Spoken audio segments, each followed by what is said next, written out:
I am Landon, 35 years old, a soldier in an armored division. My life is intertwined with the roar of engines, long marches to distant lands, and deployments that stretch for months, sometimes even years. I'm accustomed to leaving behind the warmth of home, the familiar streets of the city. But there's one thing I've never grown used to: the ache of missing Emily, my wife, whom I loved from the very first glance. Emily, 32, is my entire world. She has a radiant smile, sparkling eyes that seem to laugh and speak, and a heart that I once believed held only me. 5 years of marriage have passed, and we've lived in a cozy home in Seattle, a place I always dreamed would be my haven until the end of my days. But then, before this latest deployment, something subtly shifted from our peaceful orbit. A strange feeling, like standing under a clear sky yet sensing a storm quietly brewing. Emily began to change. She started going to the gym diligently, but oddly she'd return with clothes still pristine, hair neatly in place, showing no trace of sweat or fatigue. She wore more makeup, even on days with no special occasion. A new perfume, rich and lingering, clung to her collar, giving me the sense that she was preparing for a date rather than a trip to the supermarket. And then her phone had a new password. Until now, we'd never kept secrets from each other. When I asked, Emily just gave a soft laugh, saying she wanted to switch things up a bit. I didn't press further. I chose to trust her, completely. I told myself it was probably just a woman wanting to feel beautiful, to stay vibrant while her husband was away. That thought lightened my heart. Who wouldn't want their wife to always shine? But deep down, a tiny drop of doubt fell silently, colorless and soundless. I forced myself to brush it aside. Our time together was running short. In a few days, I'd be leaving her again. On the last day before my departure, I sat on the sofa, quietly watching Emily bustle about in the kitchen. She wore the pale green dress I loved, her hair tied up neatly, softly humming an old song. In that moment, my heart felt both warmed and wrenched. "I'm going to miss you so much," I said, my voice hoarse. Emily turned, her eyes glinting with that familiar tenderness, a sweet smile blooming on her lips. "Me too, Landon. Take care of yourself, okay?" We hugged tightly, and that time the scent of her new perfume enveloped me, stronger than ever, as if it were trying to conceal something. I'm not one to be overly suspicious, but I love Emily so deeply that I just wanted to keep an eye on her, even if only through a screen. So before leaving the house, I quietly installed a small camera in the living room. That day, Emily said she was going to her hometown to visit friends and left early in the morning. When I woke up at 6 a.m., she was already gone. I silently brewed a cup of coffee, prepared breakfast, and set up the camera, hoping only to catch glimpses of her peaceful moments. Reading a book, cooking, or simply lounging on the sofa watching a movie. For me, those glimpses would be enough to carry me through the unsteady days of being away. On the day I left, Emily saw me off at the airport. Under Seattle's pale sunlight, she wore a white sweater, standing quietly, gently waving as I entered the security checkpoint. "I'm going out with friends tonight," she said, her voice light as a breeze. "Have fun," I replied with a smile, trying to stay composed. That moment, Emily standing there, her hair lightly dancing in the sunlight, her smile tinged with sadness, etched itself deeply into my mind. I didn't know it would be the last time I'd look at her with a heart still whole. The first days of the deployment passed in a whirlwind of activity. I was stationed at a remote base, surrounded by nothing but sand, howling winds, and grueling training sessions that numbed my body to the core. But every night when I returned to my simple tent amid the cold echoes of the desert, I would open my phone and connect to the silent camera back home. The screen lit up, revealing the familiar living room. Sometimes it was just an empty space. Other times Emily would glide through, holding a coffee mug or pressing her phone to her ear, a faint smile on her lips. She wore comfortable clothes, her hair loosely tied, exuding a natural, captivating beauty. Seeing her like that, my heart softened. I let out a quiet sigh, chuckling at myself, I'm being way too paranoid. But then, that fateful night arrived, and everything crumbled in an instant. It was a Friday night, exactly 2 weeks since I'd left home. Exhausted from a long, draining day, the only thing I looked forward to was seeing Emily, even if just through that tiny screen. I opened the app. The living room was empty, not a soul in sight. I reassured myself that she was probably out with friends, as she often was. I waited, skimming through old emails, then glanced back at the screen. Still the same. Empty. The clock crept past midnight, and a growing unease swelled within me like a silent tide. Seattle was generally safe, but I couldn't stop my mind from conjuring worst-case scenarios. I grabbed my phone and texted Emily. "Where are you? Having fun?" The message sent, but only silence came back. I tried to stay calm, telling myself she was just busy. But then, at exactly 1 a.m., the image on the camera flickered. The living room door swung open. Emily stepped in, a radiant smile on her face. But she wasn't alone. A man followed her. My heart clenched, my grip tightening until my knuckles turned white. I zoomed in, my eyes glued to every detail of the man's face. And then, it was as if someone had landed a crushing blow to my chest, leaving me breathless. Robert, my father. I froze. That man, the one who had made my childhood a living hell, the one I'd spent years trying to bury in oblivion, was now casually strolling into my home. He looked the same as ever, salt and pepper hair neatly combed, a dark dress shirt impeccably pressed, his face carrying that smug air of someone who believes they can control everything. Emily walked close beside him, her shoulder lightly brushing against his, giggling as Robert leaned down to whisper something. My blood felt like it had turned to ice. They weren't just old acquaintances. This wasn't just a casual conversation. They were far too intimate. Trembling, I rewound the video, watching it over and over, hoping my eyes were playing tricks on me. But no, the footage was as sharp as a blade. Robert slipped his arm around Emily's waist, pulling her close. They stood in the middle of the room where Emily and I had carefully chosen every piece of furniture, every framed photo on the wall, and kissed. Not a hesitant peck, a deep, passionate kiss, as if no distance existed between them anymore. I sat motionless in the darkness, with only the howl of the wind against the tent and the frantic pounding of my heart, threatening to burst. I wanted to scream, to smash something, but it all shattered in silence. Emily, the woman I loved more than life itself, and Robert, the father I'd disowned long ago, were betraying me together in my own home. But I didn't cry. Not because I was strong, because the pain had turned to stone. My heart was nothing but a cold, empty void.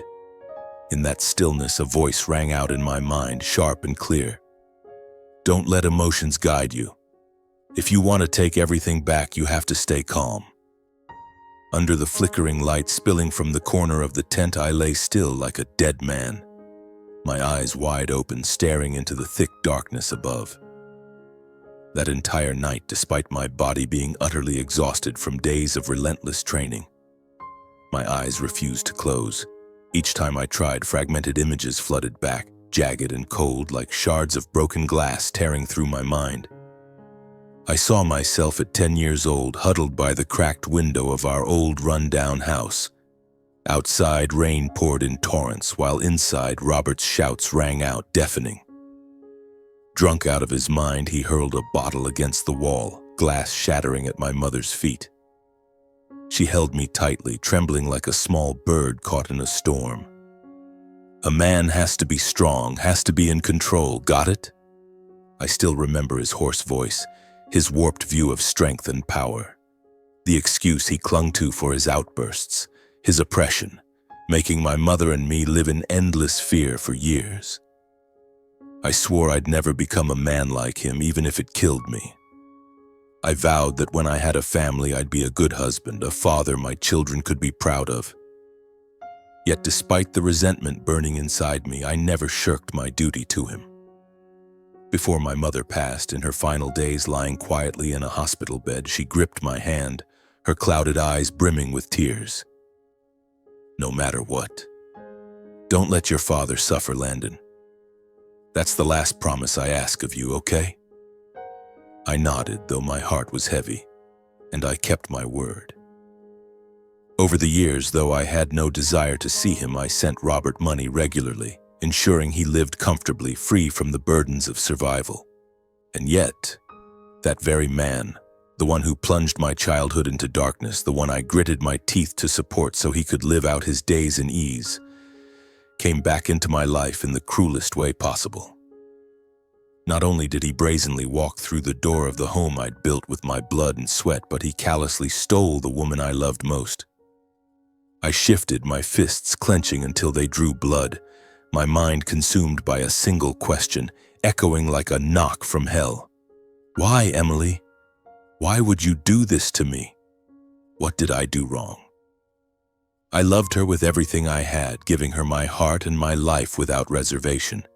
I endured months of separation, swallowing loneliness in foreign lands just to see her peaceful smile each time I returned. And yet, she betrayed me, not with some ordinary affair, not with a stranger, but with my own father. The man I despised, the man she knew had left indelible scars on my life. Why, Emily? She didn't just stab me in the back, she deliberately twisted the knife in the most painful place possible. She chose the most brutal, venomous betrayal. Didn't she think of me trudging through scorching sun and dust, only to find solace at night in her image on a tiny screen, easing the aching longing? Didn't she think of the vows we made, the sparkling eyes she once looked at me with, saying, "I'll wait"? Or was it all just an act? The embraces, the smiles, the sweet messages that now, in hindsight, reek of deceit.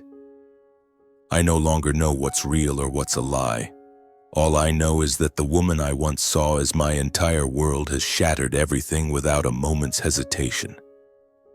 And as I dwell on that, the pain fades. What remains is a chilling cold spreading from my chest to the tips of my fingers. A ruthlessness is rising, sharp and silent.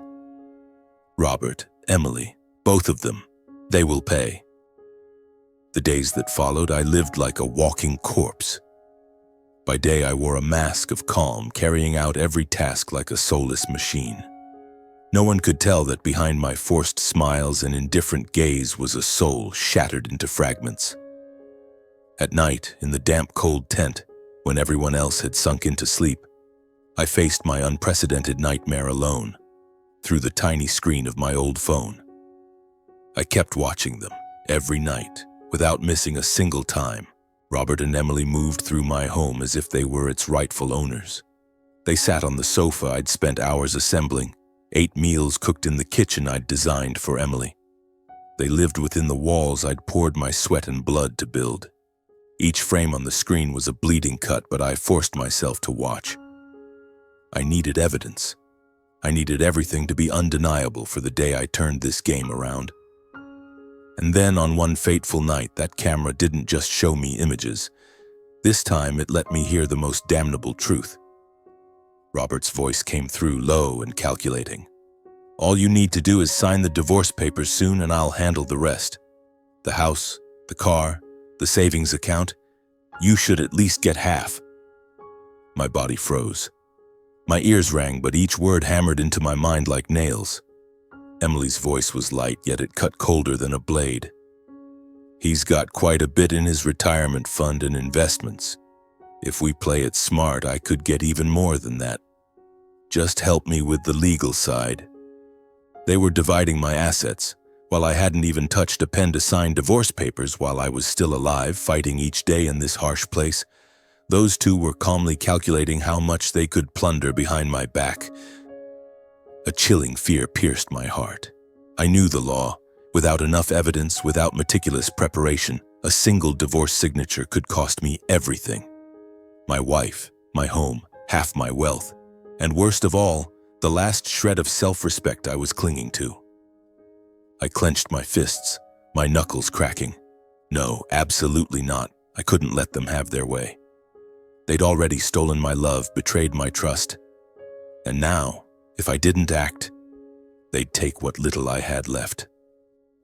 The following days, I buried myself in my duties like a man fleeing the storm raging within. Military convoys roared through scorched fields, dust clouds obscuring the horizon. At night, I lay alone under a sky streaked with stars, the biting sand-laden wind stinging my skin. My mind was drowning in an inescapable abyss. I couldn't stop thinking, what do I do? How do I escape this quagmire without losing everything? Every plan I devised ended in a dead end. The law was too cold and life too cruel. If I let go, I'd lose it all. But if I acted recklessly, what awaited me might be even more pitiful. I wrestled with myself through endless nights until one afternoon. A rare meal break amid grueling training days. The young soldiers gathered around a makeshift table, their laughter and chatter drowning out the dry wind outside. A rookie, his face flushed red, was being relentlessly teased. "Hey, you really made your wife sign a prenup? That's hardcore. Careful, man, don't let her find out and make you sleep on the couch for a year." Laughter erupted around the table. The young soldier scratched his head, flustered but defiant. "Well, better safe than sorry, right? I just added a small clause. Whoever cheats leaves with nothing." That sentence, it was like a bolt of lightning tearing through the tangled mess in my mind. I froze. It was as if someone had pulled me from the depths, letting me breathe fresh air for the first time after days of drowning in despair. A prenup. 5 years ago, on the day we signed our marriage certificate, Emily had giggled when I hesitantly suggested a prenuptial agreement. "You're so cautious, Landon. As if I'd ever betray you," she'd said, playfully pinching my cheek, her eyes sparkling with what seemed like boundless affection. Back then, I'd just laughed it off, treating it as a formality, never imagining I'd need it one day. But now, that seemingly meaningless piece of paper had become my last lifeline in the tidal wave, threatening to engulf everything. I immediately left the table, my heart pounding like it might explode. My hands trembled as I opened my phone and typed a short, icy message, sharp as a blade slicing through thick ice. "Do you remember the prenup from 5 years ago?" I sent it. No extra words, no explanation. Just one question, one that Emily more than anyone would understand the weight of. Less than 5 minutes later, my phone screen lit up repeatedly. Calls, texts, then more calls. "Landon, what are you talking about? Don't scare me. I'm begging you, listen to me explain. Please don't blow this up. I was wrong, I know I was wrong." The more messages popped up, the colder and strangely satisfied I felt. The fire. It was now on her side. Let's see how panicked Emily would be when standing at the edge of loss, facing the same fear she'd so casually sown in me. In the days that followed, my phone became the most haunting sound. Each time the screen lit up, it was Emily's name, accompanied by messages brimming with panic and pleading. "Please don't stay silent like this. I'm so scared, Landon. It's not what you think. I had my reasons. It was just a moment of weakness. I swear it wasn't serious." I didn't read them all. Her words now felt like flimsy veils masking utter shamelessness. Robert didn't stay out of it either. He didn't dare confront me directly, but every now and then he'd send a few messages feigning concern. "How's work going, son? Holding up okay? Take care of yourself. The military life is tough." Reading those messages, I felt contempt down to my very bones. The man who spent his life crushing and belittling me was now resorting to cheap attempts at probing. I didn't bother replying. At night, I opened the camera app out of habit, but all I saw was a pitch-black screen. The signal was gone. Emily or Robert must have discovered the camera and destroyed it. But I wasn't concerned. I already had what I needed: clear, undeniable recordings and images. I thought Emily would realize she had no way out, but in her panic, she did something even more foolish. Another message popped up, so naively absurd it almost made me laugh. You don't need to threaten me anymore. I've burned that prenup. Burned it, had she? She had no idea that from the very beginning my lawyer had kept an original notarized copy of the prenup. The paper she burned was nothing but a delusion to lull herself into false security. 2 months later, I returned. The flight landed in Seattle on a gray morning, a light drizzle falling on the dust-stained sleeves of my military uniform. But this time, I wasn't coming back to reclaim a home or salvage anything. I came to end it all. The first thing I did wasn't to go home or seek out Emily. I went straight to the lawyer's office. It was on the top floor of a stately old building in downtown Seattle, where dark wood-paneled walls and soft golden lamplight created a quiet, dignified atmosphere. Attorney Donna, the woman I once thought merely played a procedural role when witnessing our prenup 5 years ago, now stood at the center of what would be the perfect conclusion to this marriage. She greeted me with a calm, piercing gaze, as if she'd seen through everything from our very first meeting. She was the same as ever, immaculate in a gray suit, her hair neatly pinned up, her face betraying no unnecessary emotion. "I knew this day would come sooner or later, Landon," she said, her voice warm yet resolute, "and you've done well to stay composed and gather all the evidence." I sat down, my eyes settling on the thick file she slid toward me. "I reviewed the entire prenup after you called me 2 months ago," Donna continued, flipping through pages yellowed by time but still legally ironclad. "The infidelity clause is crystal clear, fully signed and notarized. With the evidence you've provided, videos, photos, messages, she has no ground to dispute it. As for the assets, she either walks away empty-handed or, at most, gets a token settlement." I let out a long breath. The first time in months I felt a slight weight lift from my chest. "Now we'll draft the divorce petition," Donna said, sliding the first draft toward me. "I'll personally file it with the court. Once it's approved, the court will issue a legal summons for her. With what we have, you don't need to worry." But then she paused, her gaze sharp as a blade. "Landon, this is the moment you need to be truly resolute. Don't give her any chance to delay or turn things around. Everything must proceed by the book according to plan." I nodded, clenching my fists. This time I wouldn't soften. The days of waiting dragged on, slow and broken like a clock missing its rhythm.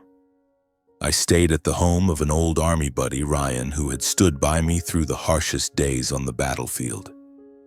He didn't ask much. He understood that some pains didn't need to be spoken aloud. Then the day came, the day I closed the old chapter of my life. King County Courthouse stood cold and imposing under a gloomy sky. As I stepped into the courtroom, the sound of my boots echoed on the tiled floor, each step heavy yet steady, as if I were marching through the final battlefield of my life. And then I saw her. Emily. She sat quietly in the defendant's chair, her frame thinner than before, dark circles under her eyes, her face so haggard it made my heart falter for a moment. She was no longer the radiant woman from my memories, but a small, frail figure trembling in the frigid courtroom. A sudden tightness gripped my chest. Years of love, memories I thought would never fade, came rushing back in an instant. But then, my gaze hardened. I had tasted enough bitterness, endured enough sleepless nights racked by betrayal and humiliation. I couldn't let a moment of weakness undo all my efforts, and more importantly, my father wasn't there. That man, who once stood arrogantly atop others' pain, was too cowardly to show his face in court. Too cowardly to confront me, to face the truth that after all his scheming, he and Emily would walk away from this divorce with nothing. I took a deep breath, clenched my fists, and stared straight ahead. I was no longer the man who bowed his head and endured. Today I came to reclaim what was mine, and I would walk out of this place a free man. The sound of the wooden gavel striking the table echoed through the cold courtroom like thunder reverberating in my chest. It ended swiftly, as coldly as the betrayal had crashed into my life. Emily slumped in her chair, her small shoulders trembling. Tears streamed down her gaunt face, her disheveled hair obscuring half of it. She sobbed like a lost child, calling my name in the silent room. "Landon, I'm begging you, don't treat me like this. I was wrong. I truly know I was wrong." I stood tall, my gaze unwavering. There had been days when a single tear from Emily would have made me cast aside all pride to comfort her. But today, it was all dead, buried under the images of betrayal she and my father had carved into my mind. "It's too late, Emily," I said, my voice low and chillingly cold. "From today, we have nothing left to say to each other." She broke into sobs, collapsing to her knees on the courtroom floor. But I didn't look back. My feet moved forward, resolute and final, as if leaving a battlefield after fulfilling my final mission. That day, Seattle greeted me with a biting drizzle. I stood before the gate of my house, a place once filled with countless memories. The door opened, and there was Emily. She was quietly packing her belongings, suitcases lined up silently beside her. The items she once cherished were now just lifeless objects waiting to be taken away. Hearing the sound, Emily froze, looking up at me. Her eyes were red and swollen, her frail shoulders trembling. "Landon," she called softly, a desperate plea. I stood there, silent. My heart felt as if it were being clawed apart, jagged fragments cutting into me with pain. I remembered every moment, every laugh in this house. The days she'd run to the door to welcome me back from long deployments. I wanted to step forward to say something, but my hand clenched tight. Reason won out in the end. "Leave, Emily. This is no longer your place." She burst into tears, her face streaked with them, stepping closer to me. "Landon, just this once, let me explain. I don't want it to end like this." I stepped back, my gaze icy. "We ended long ago. Today I'm just saying it out loud." Emily collapsed, her hand covering her mouth to stifle her sobs. I turned away, walking upstairs without looking back. And that was the last time I saw her in this house. A few days later, it was my father's turn to receive the bill he never imagined he'd have to pay. I went to the bank and canceled all monthly allowances. Every automatic payment stopped immediately. No more silent streams of money flowing into his account at the start of each month. I terminated every automatic payment under my name for the old house where he lived. Electricity, water, property taxes, maintenance fees, all cut off without mercy. A man like Robert, who spent his life leeching off others, would now taste the same poverty, coldness, and loneliness he once forced upon my mother and me. I left no message, no call. Silence was the harshest sentence for those who once smiled atop others' pain. I no longer hated. I simply severed ties, forever. The months following the trial passed in an unfamiliar stillness. For the first time in years, I was no longer torn between deployments and sleepless nights wrestling with loneliness. I returned to my military duties, but this time things felt lighter. The training sessions were no longer just a way to escape pain. They became a place to rebuild myself, stronger, calmer, and unburdened. The house was now filled with quiet. No more forced laughter, no lingering scent of perfume in the living room. I cleared everything out, getting rid of the mementos that once tethered me to the past. Peace didn't come immediately, but it came, silently, slowly, like the early winter sunlight creeping through the window. Then one day my phone buzzed. I glanced at the screen, recognizing the number, Emily's mother. I answered, keeping my voice steady. "Landon." She hesitated. "How have you been holding up?" I stayed silent. Perhaps she didn't expect any comforting words because her voice soon choked with emotion. "Emily. She's staying with me now. She's so thin, barely eats anything.